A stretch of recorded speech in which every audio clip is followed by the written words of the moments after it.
وزیر اعلیٰ پنجاب سردار عثمان بزدار نے اورنج لائن میٹرو ٹرین منصوبے کا افتتاح کر دیا۔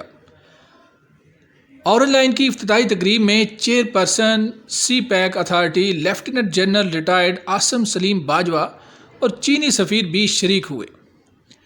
حکومت پنجاب کی جانب سے اورنج لائن میٹرو ٹرین کا یک طرفہ کرایہ 40 روپے رکھا گیا ہے۔ افتتاحی تقریب کے بعد 26 اکتوبر سے شہری اورنج ٹرین میں سفر کر سکیں گے۔ ٹرین صبح 7:30 سے رات 8:30 بجے تک چلائی جائے گی۔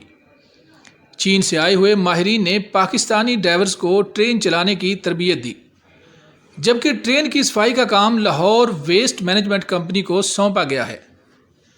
بجلی سے چلنے والی ٹرین کو 8 گرڈ اسٹیشن بجلی مہیا کریں گے۔ ابتدائی طور پر ٹرین کو 12 گھنٹے کے لیے چلایا جا رہا ہے۔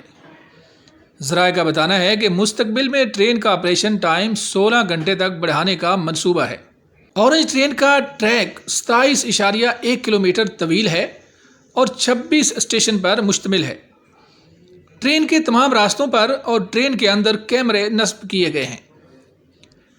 ٹرین منصوبہ 5 سال کے عرصے میں مکمل ہوا ہے اور منصوبے پر $1.45 ارب لاگت آئی ہے۔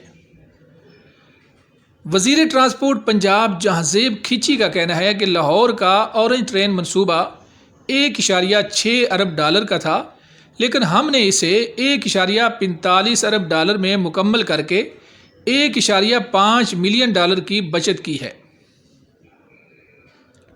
جہانزیب کھچی کا کہنا تھا کہ ٹرین منصوبے پر حکومت 5 ارب روپے کی سبسڈی دے گی۔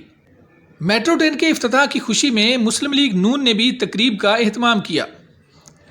نون لیگ کی جانب سے تقریب جین مندر چوک اسٹیشن کے باہر منعقد کی گئی، جس میں خواجہ سعد رفیق اور سردار ایاز صادق سمیت دیگر پارٹی رہنماؤں نے شرکت کی۔ سابق وزیر ریلوے خواجہ سعد رفیق نے میٹرو ٹرین کے لیے منعقد کی گئی تقریب کا فیتہ کاٹا۔